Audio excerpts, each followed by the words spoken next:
பிரியமானவர்களே, உங்கள் அனைவருக்கும் என் அன்பார்ந்த வணக்கம். கிறிஸ்துவின் நாமத்தினாலே நாம் அனைவருமாய் சேர்ந்து பரிசுத்தமுள்ள நாமத்தை தொழுது கொள்ள, அவருடைய வார்த்தைகளை நாம் இந்த வேளையிலே தியானிக்க, அவருடைய கண்களிலே நமக்கு கிருபை கிடைத்த இயேசப்பா பரிசுத்த நாமத்தினாலே அவருக்கு கொடான கொடி ஸ்தோத்திரங்களை ஏறெடுப்போம். இந்த நாளிலே கர்த்தர் நமக்கு ஜீவனை கொடுத்து ஆயுள் நாட்களை பெருக செய்து நமக்கு ஒரு தீங்கும் ஏற்படாதபடி அவருடைய மகிமையின் கரங்களினாலே நம்மளை ஏந்தி பரிசுத்தப்படுத்தி பாதுகாத்து ரட்சிக்கிற அவருடைய வல்லமுள்ள நாமத்துக்கு நாம் நன்றி செலுத்தக்கூடியவர்களாய் நிலைத்திருப்போம். உதவி செய்கிறவர்களுக்கு நமக்கு நன்மை செய்கிறவர்களுக்கு நன்றி செலுத்துவதே நம்முடைய இயல்பாக எப்பொழுதும் காணப்பட வேண்டும். மனிதர்கள் நமக்கு நன்மை செய்தாலும் கூட நன்றி மறவாமல் எப்பொழுதும் அவர்களை பார்க்கும் பொழுதெல்லாம் அவர்கள் நமக்கு செய்த உதவிகளை நினைத்து மகிழ்ந்து அவரை நாம் மனதிலே நன்றி உள்ளவர்களாக அவர்களுக்கு வெளிப்படுத்த வேண்டும். சரி, இந்த நாளிலே கர்த்தர் நமக்கு என்ன வார்த்தை கொடுத்திருக்கிறார் என்று தியானித்து கடந்து வருவோம். பொல்லாங்கன் எய்யும் அக்னி அஸ்திரங்களை எல்லாம் அழித்து போடத்தக்கதாய் எல்லாவற்றிற்கும் மேலாக விசுவாசம் என்னும் கேடகத்தை பிடித்து கொண்டவர்களாயும் நில்லுங்கள் என்று எபேசியர் 6:16 இப்படியாய் சொல்லி உள்ளது. பொல்லாங்கன் என்றால் யாரு என்று நாம் சிந்திக்கும் பொழுது பிசாசானவன்தான் நம்ம வாழ்க்கையிலே பொல்லாங்கன் செய்கிறவனாக இருக்கிறான்.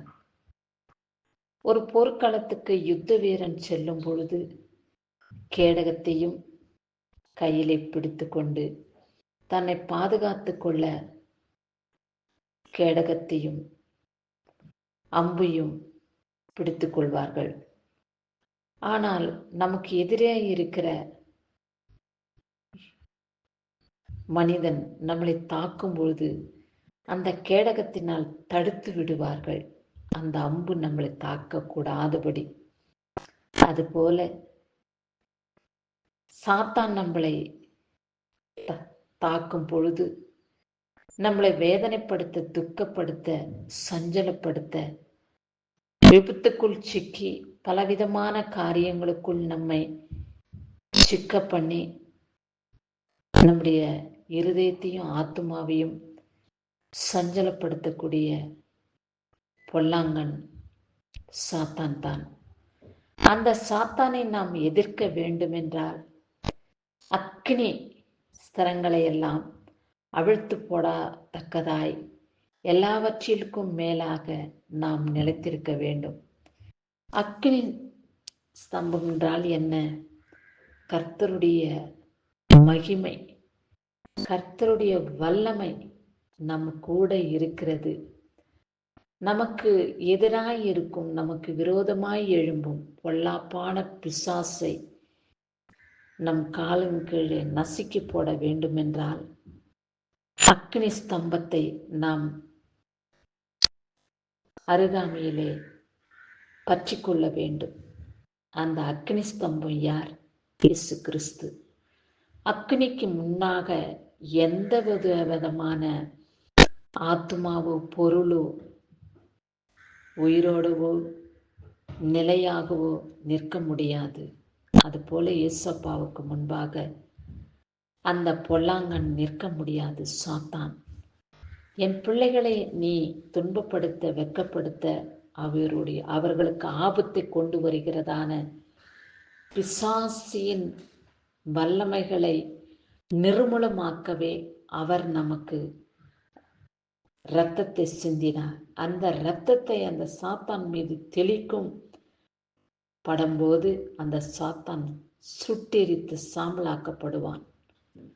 அந்த மாதிரி அவருடைய அக்னியை நாம் பற்றி அந்த அக்கினியை அந்த சாத்தான் மேல் போடும்படியான வல்லமை நமக்குள் இருக்க வேண்டும்.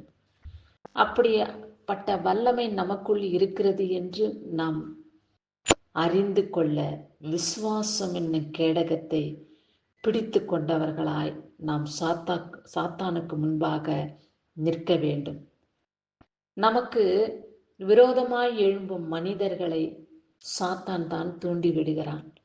ஒருவேளை மனைவி புருஷனுக்கு விரோதமாகவும், புருஷனுக்கு விரோதமாய் மனைவியும், பிள்ளைகளுக்கு விரோதமாய் தாய் தகப்பனையும், தாய் தகப்பனுக்கு விரோதமாய் பிள்ளைகளையும், இதோ உறவினர்களுக்கு விரோதமாய் உடன் பிறந்தவர்களையும், உடன் பிறந்தவர்களுக்கு விரோதமாய் எதிர் மனிதர்களையும் உருவாக்குகிறவன் யார்?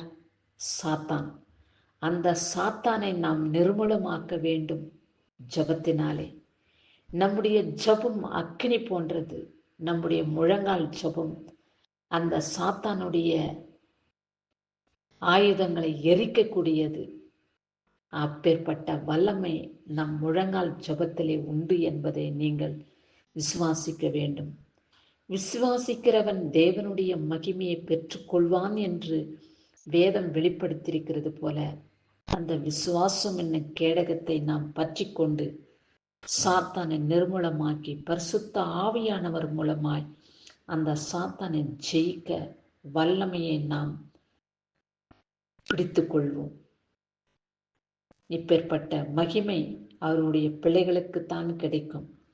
அவருடைய பிள்ளைகளாய் நாம் சாத்தானுக்கு முன்பாக நிலைத்திருக்கும் போது எந்த விதமான தீங்கும், எந்த விதமான பொல்லாத மனிதர்களும் நமக்கு முன்பாக எதிர்த்து நிற்க முடியாது என்ற விசுவாசத்தின் நம்பிக்கையோடு வாழ்ந்து வருவோம்.